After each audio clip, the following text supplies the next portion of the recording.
Les nouvelles infections, c'est vrai, donc reviennent chez les jeunes et donc ça, c'est une préoccupation du programme.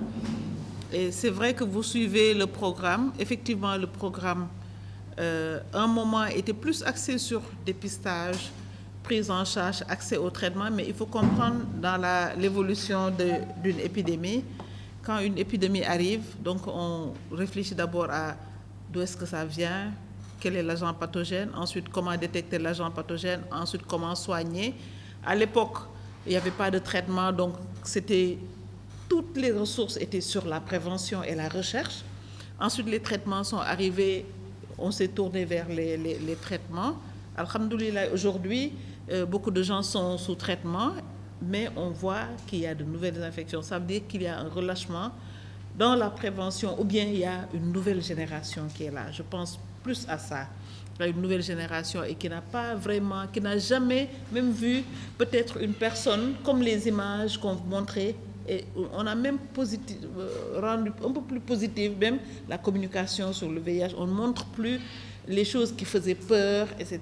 Parce que justement, l'idée qu'on veut développer, c'est une maladie chronique et une maladie avec laquelle on peut vivre. Alors, l'approche que nous avons, d'abord, nous sommes en train de réorienter des ressources vers la prévention. Donc, la prévention va prendre un peu plus de place dans nos stratégies. Nous allons revenir à la prévention, à l'information des jeunes. Et comme vous l'avez si bien dit, elle ne peut plus se faire comme avant, avec les causeries, etc., les campagnes. On va en faire, mais de façon ciblée. La prévention au niveau des jeunes, ce sera à travers les réseaux sociaux et ça a commencé. Donc nous avons des plateformes, d'abord des numéros verts. Nous avons aussi la plateforme L'Air que nous sommes en train de promouvoir pour que les jeunes entrent dans ces plateformes pour avoir les informations dont ils ont besoin pour se protéger du VIH. Donc oui, nous sommes en train de développer une stratégie social média pour justement régler ce problème.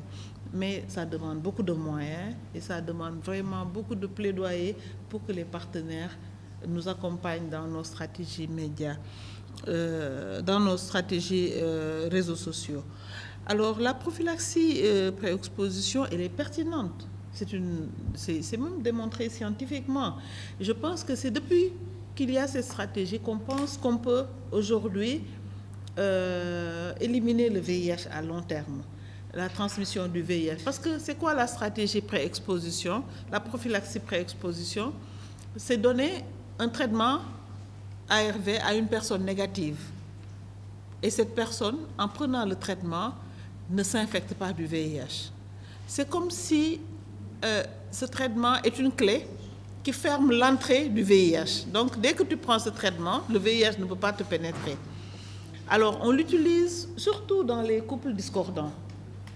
Dans les couples discordants, parce qu'il y a un qui est VIH et l'autre qui n'est pas VIH, au lieu de lui imposer le préservatif tout le temps, donc maintenant il y a la prophylaxie pré-exposition. Donc elle peut prendre cette prophylaxie pour ne pas s'infecter.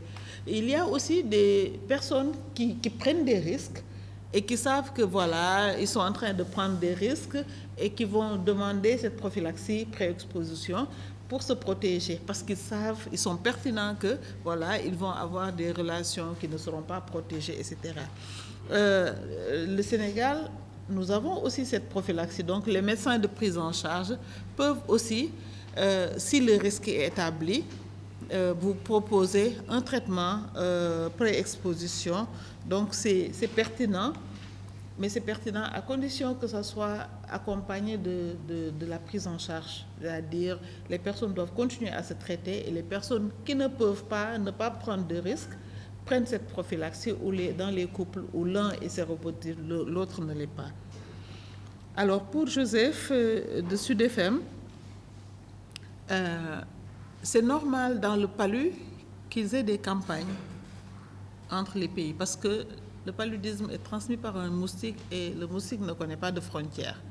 Donc si nous gérons le palu et que les moustiques sont en Guinée, les moustiques vont traverser la frontière et venir. Donc, pour, par exemple, les campagnes de distribution de moustiquaires ou les campagnes pour détruire les larves des moustiques, etc. Donc, on le fait conjointement avec donc les pays limitrophes. Pour le VIH, nous avons aussi une stratégie transfrontalière, mais ce n'est pas pour les campagnes. Notre stratégie transfrontalière, c'est comme vous l'avez dit, les gens traversent les frontières. Donc, quelqu'un de Guinée-Bissau peut avoir ses parents à Kolda et venir régulièrement là-bas. Et on voudrait que, quand cette personne vient à Kolda, qu'elle puisse accéder au traitement. De la même façon, quelqu'un de Ziguinchor peut aller en Gambie parce que, voilà, a des choses, etc., doit séjourner en Gambie. Donc, pour que vraiment son traitement puisse continuer en Gambie. Donc, la semaine dernière, il y avait même une réunion de cette plateforme. Nous avons fait. Cette plateforme existe depuis 2018. Hein.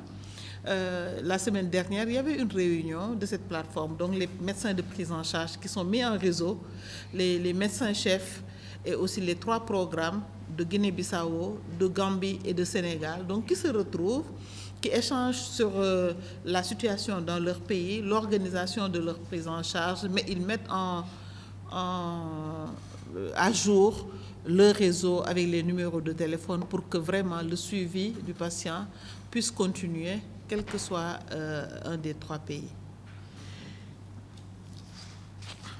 Donc, pour la question pourquoi la prévalence est élevée dans les zones transfrontalières, je pense que vous l'avez un peu dit. Le Sénégal est transfrontalier avec des pays dans lesquels la prévalence est plus élevée qu'au Sénégal. Et j'ai l'habitude de dire que quand on va, par exemple, à Ziguinchor, les populations peuvent être géographiquement, mais aussi la proximité géographique, c'est aussi la proximité culturelle et tout. Donc, plus proche que les populations de Guinée-Bissau ou les populations de Gambie. Donc, c'est à peu près les mêmes facteurs de vulnérabilité qui ont fait que ces pays ont des prévalences élevées. Ce sont ces mêmes facteurs de vulnérabilité qu'on retrouve dans les zones transfrontalières parce que les populations sont à peu près les mêmes. C'est les mêmes cultures, c'est les mêmes services aussi.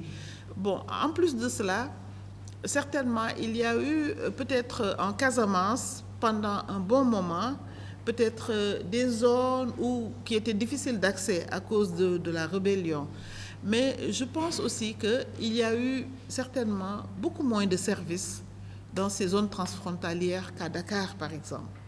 Donc, les services de dépistage qui existent. Maintenant, les services existent partout.